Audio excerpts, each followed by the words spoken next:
Good evening and a very warm welcome to the news on Sunset TV. I'm Isha Shah. Both the Houses of Parliament were adjourned sine die on Friday morning, a week ahead of the schedule. The winter session of Parliament that started on the 7th of December was to otherwise end on the 29th of December. Up ahead, the important stories from India and across the world, but first up, the headlines.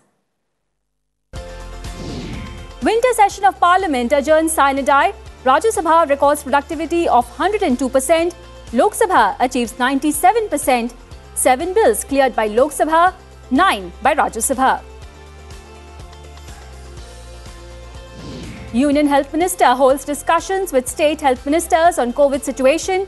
Government approves intranasal COVID vaccine of Bharat Biotech.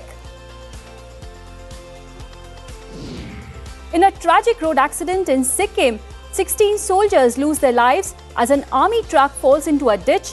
President, Vice President, Prime Minister and Defence Minister express grief. Coldest night of the season in Srinagar. Cold wave continues in North India. Winter plays havoc in America as well. 2,000 flights cancelled.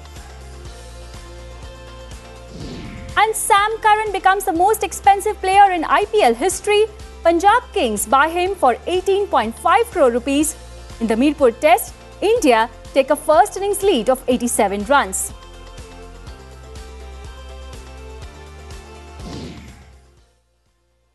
Let's begin with a look at our Flash News segment. Prime Minister Modi to address the 75th Amrit Mahotsav of Sri Swaminarayan Gurukul, Rajkot on Saturday via video conferencing. Commerce Ministers of India and Bangladesh agree to start discussions on Comprehensive Economic Partnership Agreement soon. Government has made healthcare future ready. Compassionate approach has made it more accessible and affordable, asserts Minister of State for Education, Dr. Subhas Sarkar. Government informs Rajya Sabha that 1260 mandis of 22 states and UTs have been integrated with National Agriculture Market, ENAM, till last month. National Farmers' Day observed to mark the birth anniversary of the 5th Prime Minister of India, Chaudhry Charan Singh.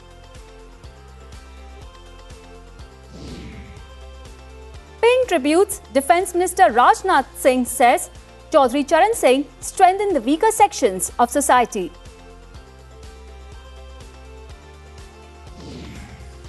Crackdown on drug trafficking from Pakistan. 17, including 5 policemen, arrested in Jammu and Kashmir's Kupwara district. Supreme Court hackathon to encourage innovative ideas and practical propositions to bring efficiency in existing judicial processes. Taliban arrest 5 women protesters in Afghan capital, Kabul. They were protesting against the ban on women attending universities. And former FTX boss Sam Bankman-Fried, released on $250 million bond, will face home detention ahead of trial on charges of defrauding customers and investors.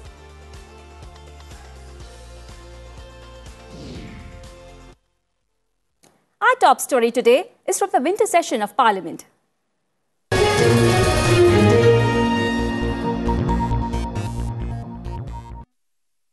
Both Houses of Parliament were adjourned sine die on Friday, 6 days ahead of the scheduled close of the winter session. In his valedictory address in the Rajya Sabha, Chairman Jagdeep Dhankar said the House had a productivity of 102% during the session.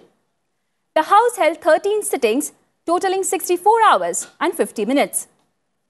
The Chairman informed that the House passed and returned 9 bills during this period. He added that 31 private member bills were also introduced in the House.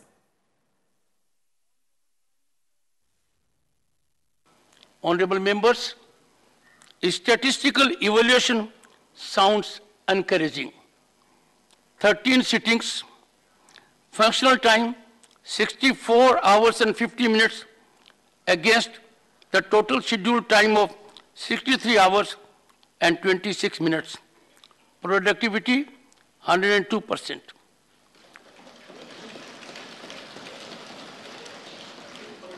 "82 starred questions answered. Response to 1920 unstarred questions tabled.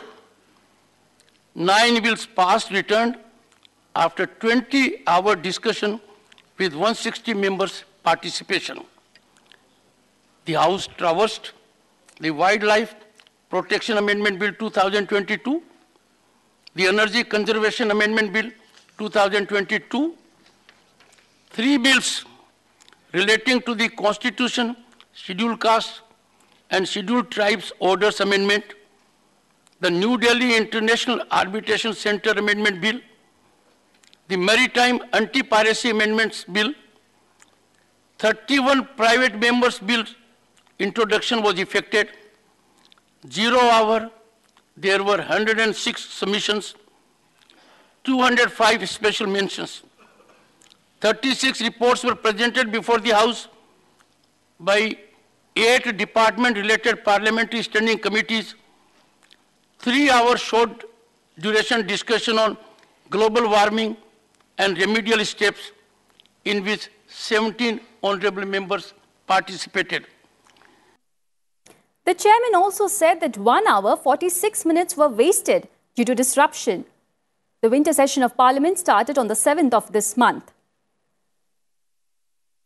Honorable members, disruption resulting in loss of precious time of 1 hour 46 minutes and exhibition of unacceptable conduct plagued the proceedings in some measure.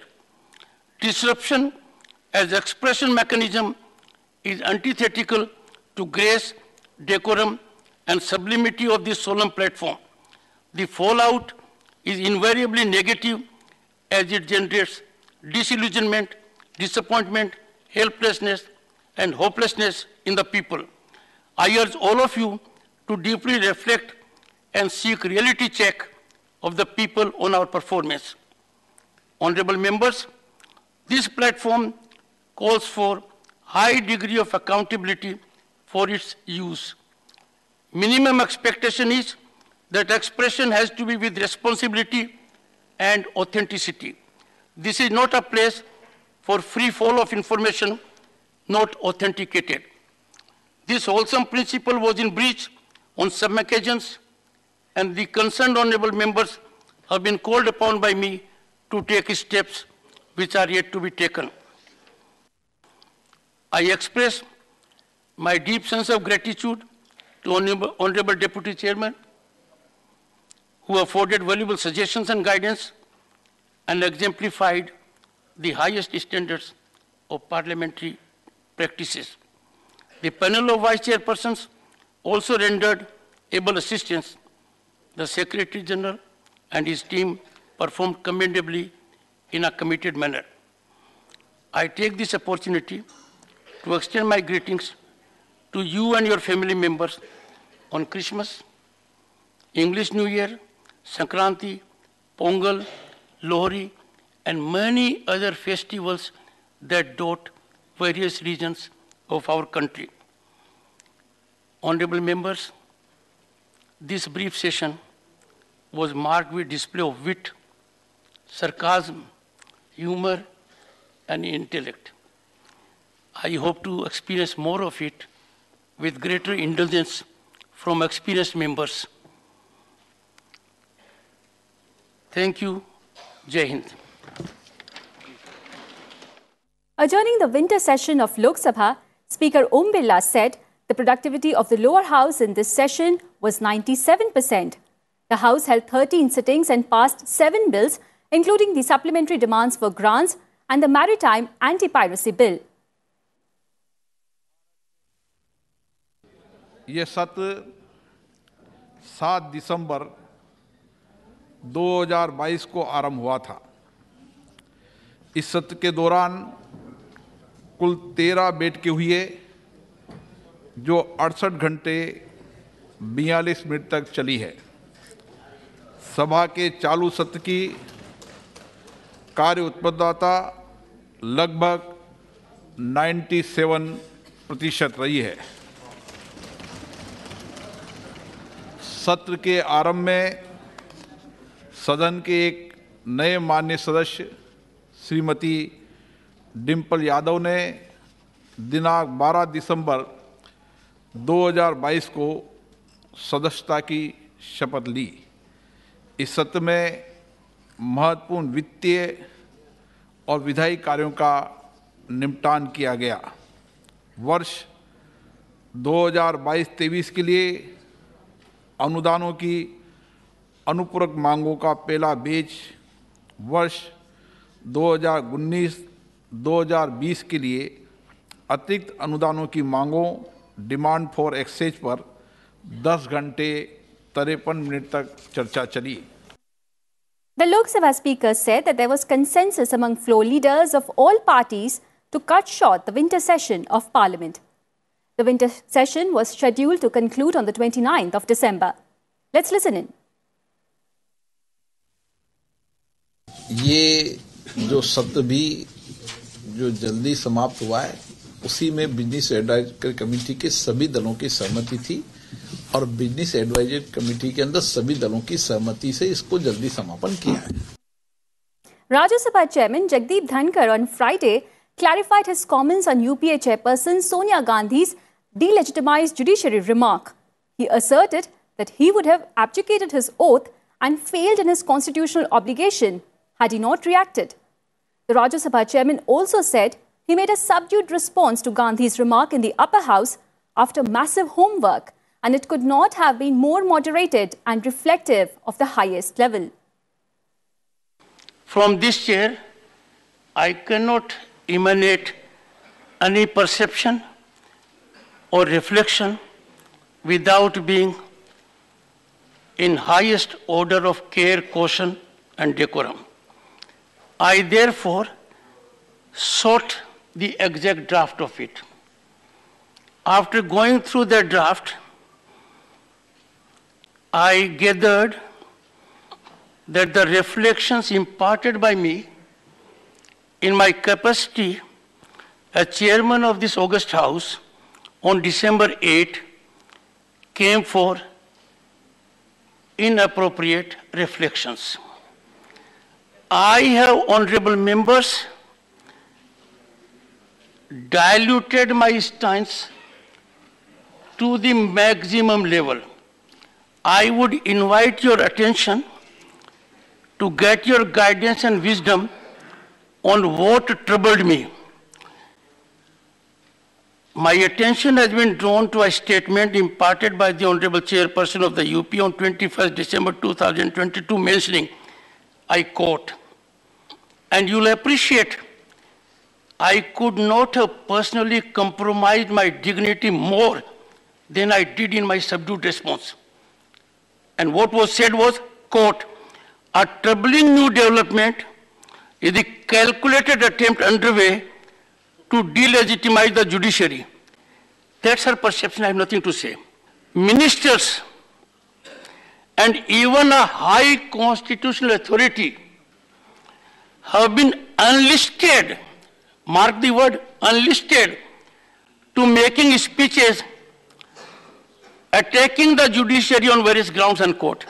Honorable members, I indicate to you, I will preserve to an extreme decorous degree what I say from this chair. This office cannot be allowed to be dragged on partisan stance. I cannot be enlisted. I assure the leader of the opposition, I cannot be enlisted either by them or by you to delegitimize judiciary. I suffered the allegation that I was part of a system to delegitimize judiciary, which means sounding a death knell of democracy. Once again, please, I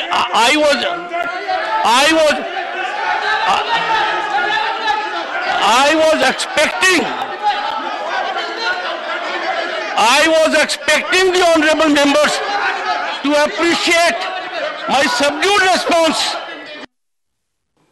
I expected wisdom of the House to be affirmatively supportive of me And sir, you are raising a point of order.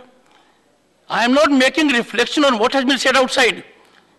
What has been said in this house has been commented.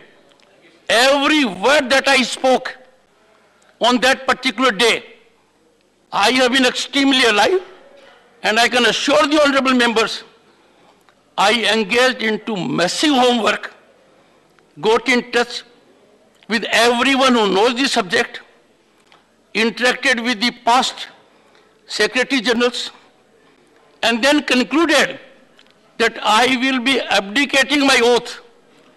I will be getting away from my constitutional obligations if I do not react. My reaction could not have been more moderated. My reaction could not have been more reflective at a higher level. I have highest personal regard for every member of this House, and chairperson of the UPA holds an elevated position like leader of the House in both the Houses. I therefore could not have averted it. If I were to show escapist route to such a statement, I will be creating a history that would ever shame me and shame this House. I seek your support. Dr. John Britas, please. After adjourning the session, sine die, Lok Sabha Speaker Om Birla met Prime Minister Narendra Modi and other leaders. Defence Minister Rajnath Singh, UPA Chairperson Sonia Gandhi and several union ministers also met the Speaker.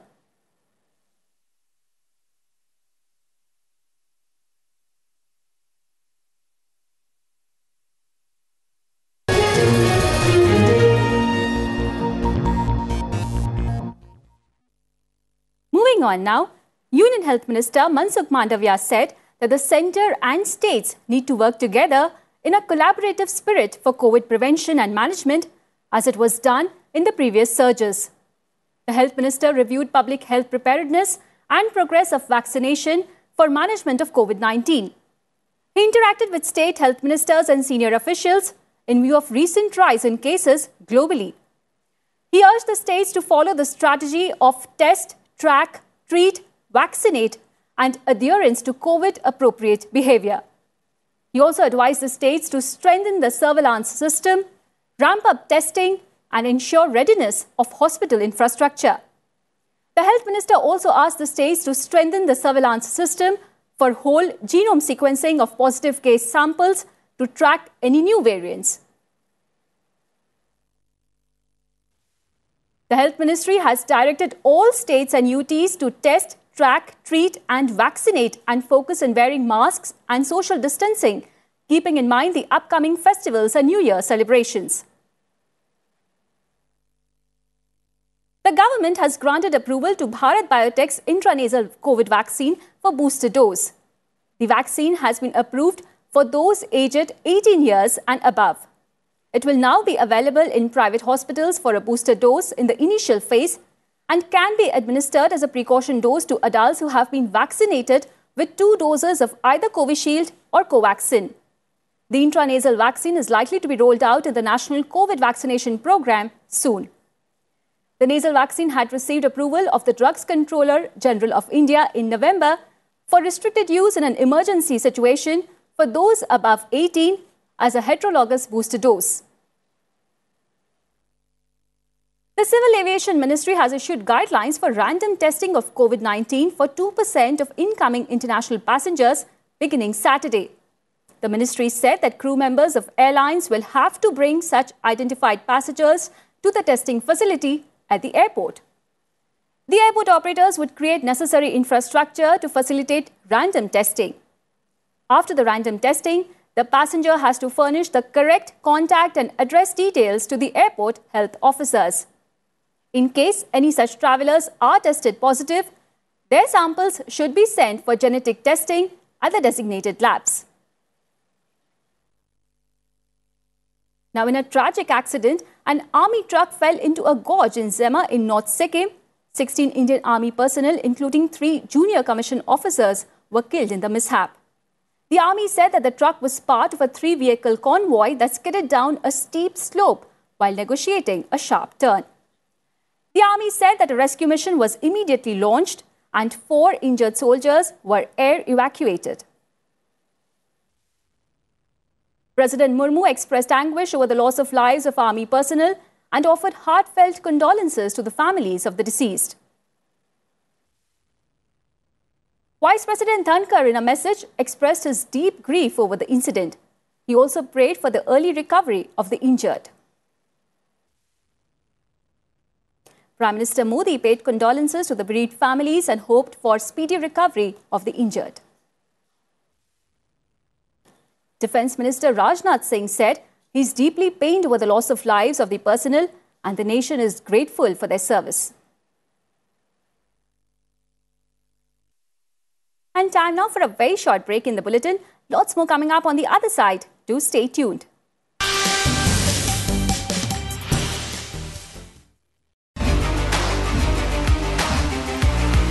National Security Advisor Ajit Doval hosted a meeting of his counterparts from 5 Central Asian countries in New Delhi on December 6. Why is India devoting so much attention and resources to the Central Asian region? One is the geographical proximity, the strategic location.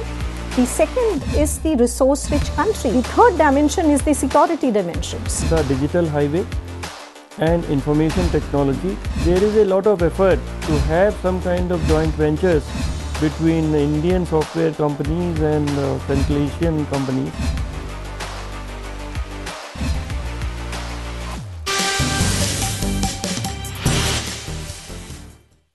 Welcome back. Let's take a look now at all the latest from the Russia-Ukraine conflict.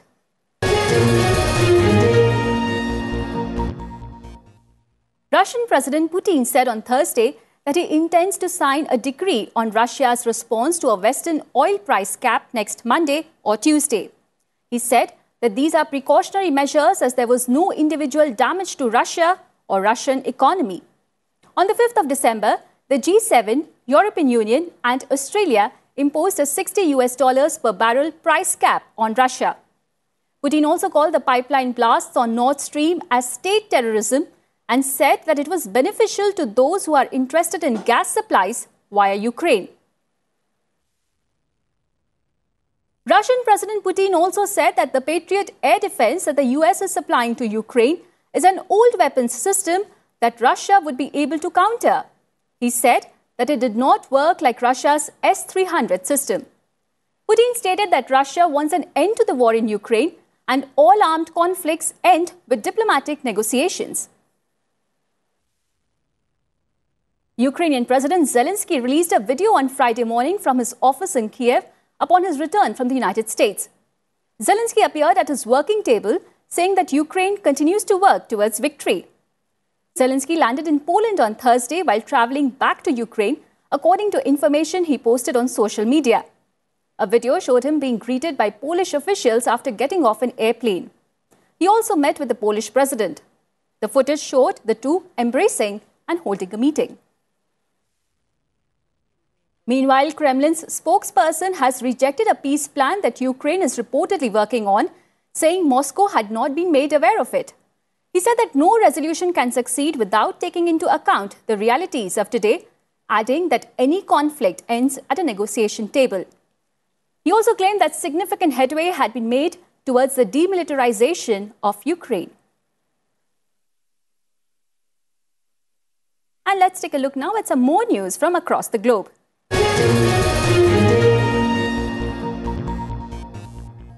A shooting left 3 people dead and several wounded in Paris on Friday. Multiple gunshots were fired in a street lined with small shops and cafes. The shooting occurred at a Kurdish community center. Authorities said that the suspected attacker was known to authorities. They are also examining a possible racist element behind the shooting. Reports said that the man arrested in the shooting incident had attacked a migrant camp a year ago. An investigation into murder, manslaughter, and aggravated violence has been opened, according to Paris prosecutor's office. And let's take a look now at our World Wrap segment. A powerful car bomb detonated near a residential area in Islamabad on Friday, killing 2 suspected militants and an officer. At least 3 police officers and 7 passers-by were wounded. A female passenger in the car was also killed. The Pakistani Taliban claimed responsibility for the attack. Friday's bombing in Pakistan's capital city happened 15 kilometers from Rawalpindi, that is home to the military agencies. More than 2,000 flights within, into or out of the United States were cancelled amid one of the most treacherous holiday travel seasons the country has seen in decades. Homeless shelters were overflowing on Thursday as temperatures plummeted 50 degrees Fahrenheit in some areas. Forecasters warned that conditions could get even worse before Christmas. More than 135 million people may be affected over the coming days. The Minister of Higher Education in the Taliban government on Thursday defended his decision to ban women from universities. The ban was widely condemned by Muslim-majority countries like Saudi Arabia, Turkey and Qatar. The minister said that foreigners should stop interfering in Afghanistan's internal affairs. He said the Taliban's ban was necessary to prevent the mixing of genders in universities and because he believes some subjects being taught violated the principles of Islam. Israeli police shot dead an Arab attacker who allegedly rammed them with his car after trying to shoot an officer in central Israel on Friday. The attack left 3 officers wounded. The incident was in an Arab-Israeli town. The Arab community in Israel is also struggling with surging violent crime that residents blame on decades of government neglect. Charles Sobraj, a convicted killer responsible for a string of murders in the 70s and 80s, was released from a Nepal prison on Friday after nearly 2 decades behind bars. Dubbed the Bikini Killer in Thailand and the Serpent for his evasion of police and use of disguises, the 78-year-old is suspected of killing more than 20 Western backpackers on the hippie trail through Asia. And time now to take a look at the most interesting developments from the world of sports. Harmanpreet Singh has been named the captain of the 18-member Indian squad for the FIH Men's Hockey World Cup starting on the 13th of January. Defender Amit Rohidas will serve as his deputy. India take a first innings lead of 87 against Bangladesh in the Mirpur Test. Visitors reply with 314 to Bangladesh's 227 in first innings. Bangladesh end day 2 at 7 without loss in the second innings. Rishabh Pant dazzles again in a test match, scores 93 of 104 balls including 5 sixes and 7 fours. Pant along with Shreyas Iyer added 159 for the 5th wicket. Iyer scored 87 runs of 105 balls with 10 fours and 2 sixes. PV Sindhu occupies the 12th spot among the top 25 highest paid female athletes in the world according to the Forbes annual list. Sindhu is said to have made $7 million of a total earnings of $7.1 million from off-court sources. England all-rounder Sam Curran became the most expensive player in the history of IPL after fetching a 18.5 crore rupees bid in the auctions by Punjab Kings. Australia all-rounder Cameron Green was second highest earner at the IPL auction, fetching a 17.5 crore rupees bid from Mumbai Indians. And England Test skipper Ben Stokes was the third highest gainer, fetching 16.25 crore rupees from Chennai Super Kings. And with that, it's a wrap of this edition of the news. Do stay tuned to Sunset TV for all the latest news and updates. Do also share your feedback with us on our social media sites. Thank you for being here. Good night.